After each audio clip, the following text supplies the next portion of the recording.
बिस्मिल्लाहिर्रहमानिर्रहीम। आज हमारा बायोकेमिस्ट्री का 11th lecture, topic of discussion vitamin D. जैसा कि हमने कल क्लासिफिकेशन में पढ़ा था कि कुछ आपके फैट सोल्यूबल विटामिन्स होते हैं और कुछ वाटर सोल्यूबल विटामिन्स होते हैं।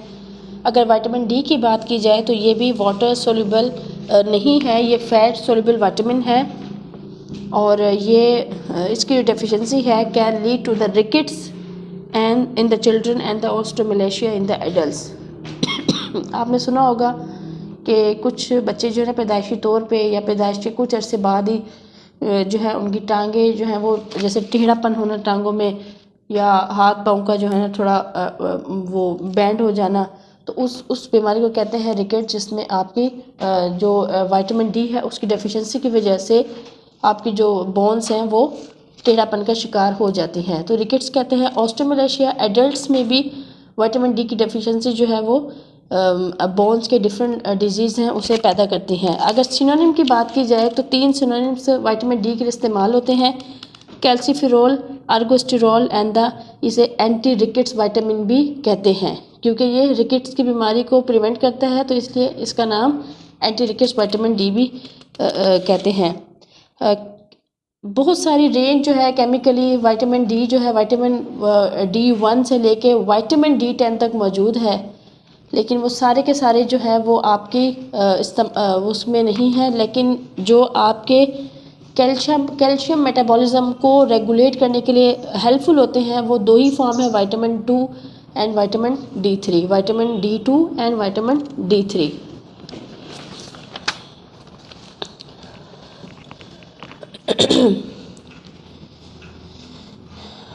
जो वेजिटेबल ओरिजिन से हासिल किया जाता है विटामिन वो अर्गोस्टेरॉल प्रो विटामिन D2 होता है और इन the presence of the sunlight वो कन्वर्ट होता है अर्गो कैल्सीफेरॉल में विटामिन D2 में, जो कि किससे हासिल किया जाता है, वेजिटेबल ओरिजिन से हासिल किया जाता है। और जो एनिमल ओरिजिन से हासिल किया जाता है वो सेमिन हाइड्रोक्सी कोलेस्ट्रॉल कहलाता है, जिसे हम कहते हैं प्रो विटामिन D3, और फिर ये कन्वर्ट होता है in the presence of the radiation cholecalciferol vitamin D3।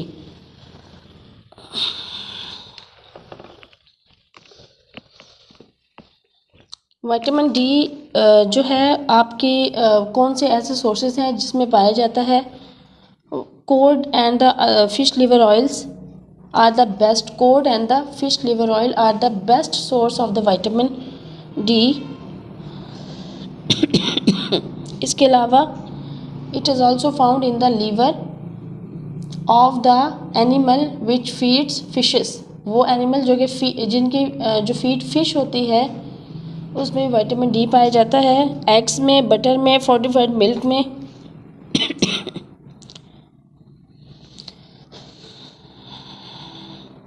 जो D3 कंटेंट है ऑफ द मिल्क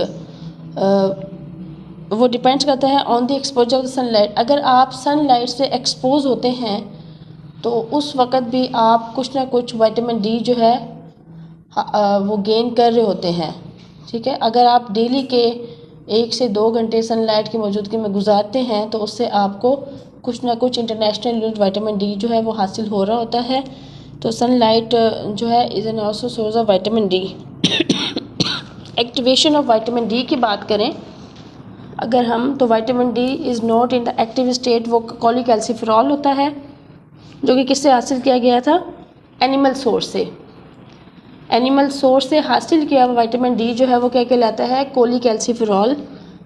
वो जब आपकी बॉडी में दाखिल होता है तो in the endoplasmic reticulum of the liver cells जो है उसे कन्वर्ट करते हैं किसमें, 25 हाइड्रोक्सी कोलीकैल्सीफेरॉल, कैल्सीडायोल, जिसे हम क्या कहते हैं, कैल्सीडायोल। उसके बाद किडनी जो है हार्मोन्स को 25 हाइड्रोक्सी कोलीकैल्सीफेरॉल को कन्वर्ट करते हैं 1 to 5 di hydroxy cholecalciferol, that is calcitriol, and it is the active form that can be absorb into the body. तो ये एक्टिवेशन इसकी ज़रूरी है, मतलब कि अगर कोलीकैल्सीफेरॉल की बात की जाए वो डायरेक्टली एब्जॉर्ब नहीं हो सकता आपकी बॉडी में, वो पहले कन्वर्ट होगा किस में, 25 हाइड्रोक्सी कोलीकैल्सीफेरॉल में, और फिर आपकी किडनी में एंजाइम है उसकी मौजूदगी में वो किस में कन्वर्ट होगा, 1,2,5 डाईहाइड्रोक्सी कोलीकैल्सिफेरॉल। वो फैक्टर्स जो कि अफेक्ट करते हैं विटामिन D3 फॉर्मेशन को स्टिमुलेट बाय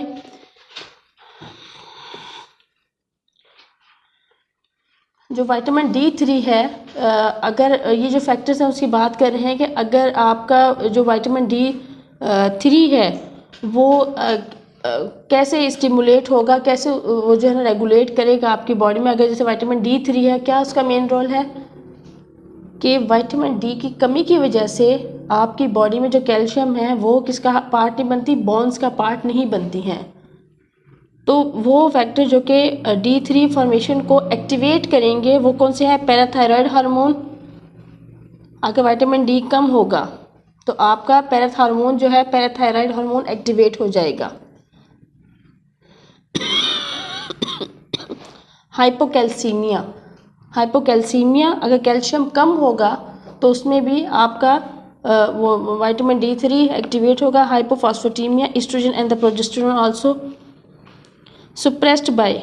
और विटामिन D जो है वो अगर आपकी बॉडी में बहुत ज़्यादा इंटेक हो जाएगा विटामिन D का, तो विटामिन D जो है वो D3 एक्टिवेट नहीं होगा तो सुप्रेस होगा। कैल्सिट्रायोल उसमें भी सुप्रेस होगा। Increase level of plasma calcium and inorganic, अगर प्लाज्मा कैल्शियम ज़्यादा होगा तो विटामिन D3 एक्टिवेट नहीं होगा बल्कि विटामिन D सुप्रेस होगा। क्लियर हुए आपको फैक्टर्स। वो फैक्टर्स जो कि विटामिन D3 की एक्टिवेशन करवाएंगे वो कौन से हैं, parathyroid hormone, hypocalcemia, hypophosphatemia, estrogen, progesterone. अब इसके फंक्शन की बात की जाए, अगर absorption of calcium in the gut, जो कि मैंने पहले जिक्र किया था, absorption of calcium into the gut, कि विटामिन D जो है वो प्रमोट करता है calcium absorption into the intestine by increase formation of calcium binding protein in the intestine. क्या करेगा, कैल्शियम बाइंडिंग प्रोटीन्स को इंक्रीज कर देगा इंटेस्टाइन में। Increase formation of the calcium hydrogen ATPase pump in the intestine, इसके साथ ही formation होगी calcium hydrogen ATPase की पंप की इन द इंटेस्टाइन।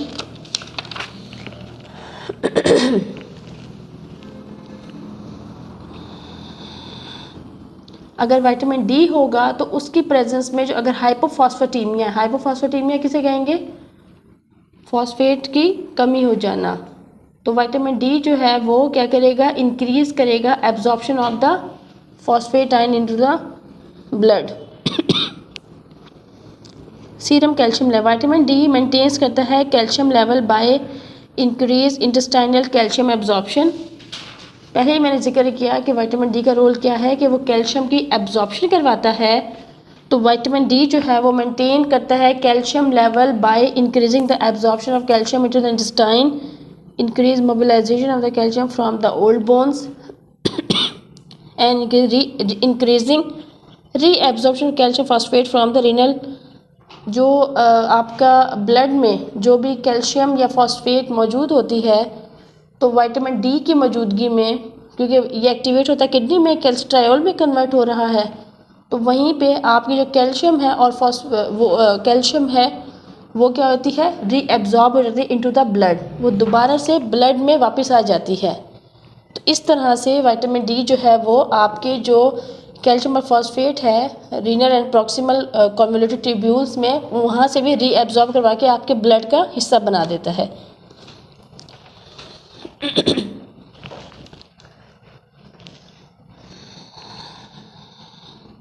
प्रमोट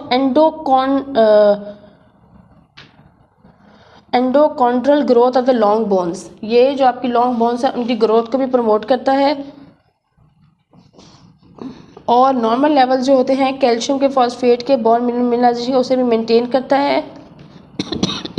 और ये इंश्योर करता है कि कैल्शियम जो है वो आपकी बोन्स में डिपॉजिट हो गई है। इस तरह से ये ग्रोथ ऑफ बोन के लिए भी बहुत हेल्पफुल है, क्योंकि ये कैल्शियम एंड फॉस्फेट को बोन मिनरलाइजेशन उसका कैल्शियम और फॉस्फेट को उसका हिस्सा बना रहा है।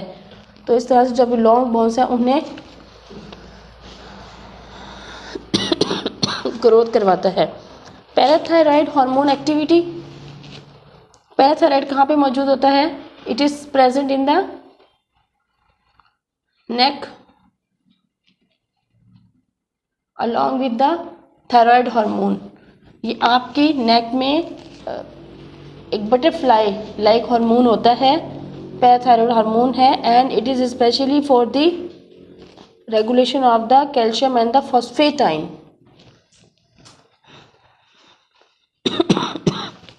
अगर आपकी बॉडी में कैल्शियम की मिकदार ज़्यादा होगी तो पैराथायरॉयड हार्मोन क्या हो जाएगा, कम हो जाएगा। और अगर आपकी बॉडी में कैल्शियम की मिकदार कम होगी तो पैराथायरॉयड हार्मोन क्या हो जाएगा, एक्टिवेट हो जाएगा, ज़्यादा हो जाएगा। और वो फिर एक्टिवेट होने के बाद आपकी जो कैल्शियम है उसे किसका हिस्सा बनाएगा, बोन्स का हिस्सा बनाएगा।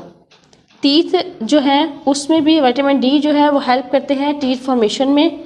विटामिन डी की लैकिंग जो है leads to the malformation of the teeth, cavity formation, hypoplastic teeth and defective enamel and the dentin formation.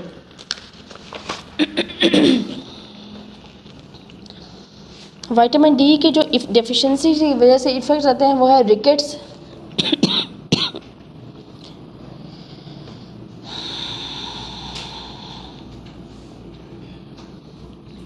जो रिकेट्स है वो विटामिन डी की डेफिशिएंसी की वजह से डेवलप होता है। अगर इसमें हम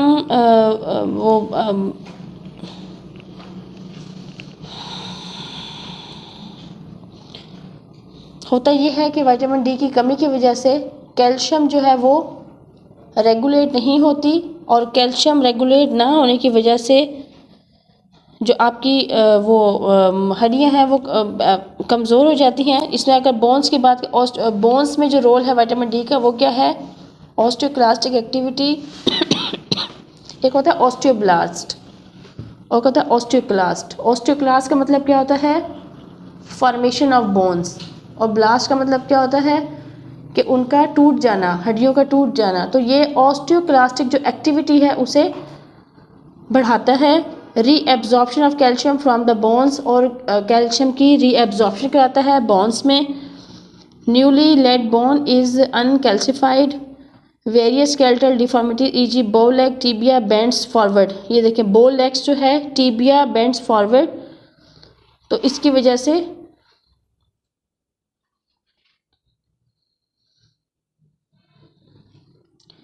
रिकेटरी rosary nodule develop at the costochondral junction at the wrist ankle and the knee. Kyphosis क्या होता है, बैकवर्ड प्रोट्रूड स्पाइन। जो अगर आप देखें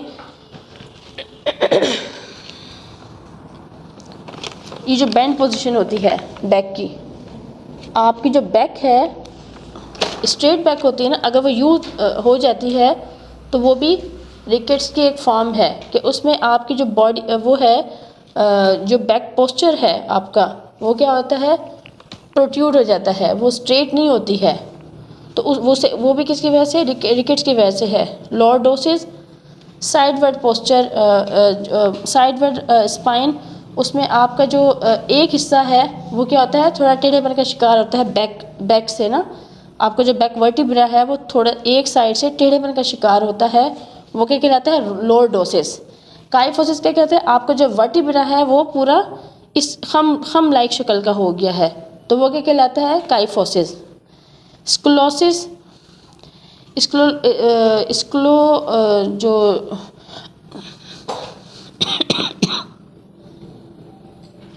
उसमें भी आपका जो ये वाला है फ्रंट वाला जो स्पाइन है वो थोड़ा सा बैंड होता है, तो उसे कहते हैं scoliosis. Craniotabes softness of the skull bone, जो स्कल बोन्स हैं वो रिजिड नहीं होती हैं, वो सॉफ्ट हो जाती हैं। Harrison's sulcus traverse groove in either side of the bones, transverse grooves in the center of the bone. Pigeon chest sternum produce forward. Pigeon test होता है, जो आपका स्टर्नम होता है वो आगे हो जाता है, उसकी पोजीशन स्ट्रेट नहीं होती, वो कैल्शियम की कमी की वजह से बैंड हो जाता है।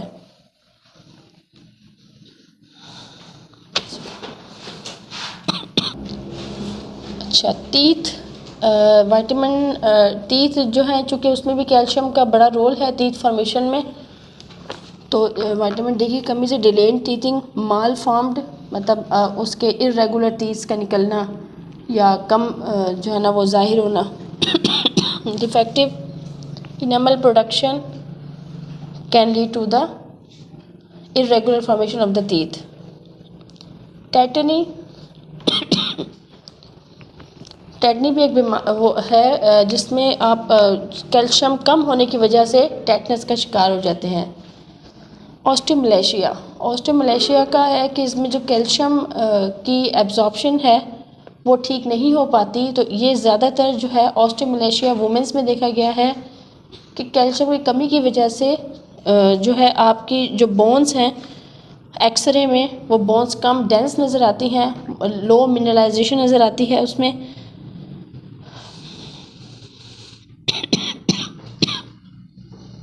बोन्स सॉफ्ट हो जाती हैं, वीक हो जाती हैं एंड इजी टू गेट। अगर कैल्शियम की कमी हो और उसकी वजह से बोन्स जो है सॉफ्ट हो गई हैं तो वो they are more prone to the fracture.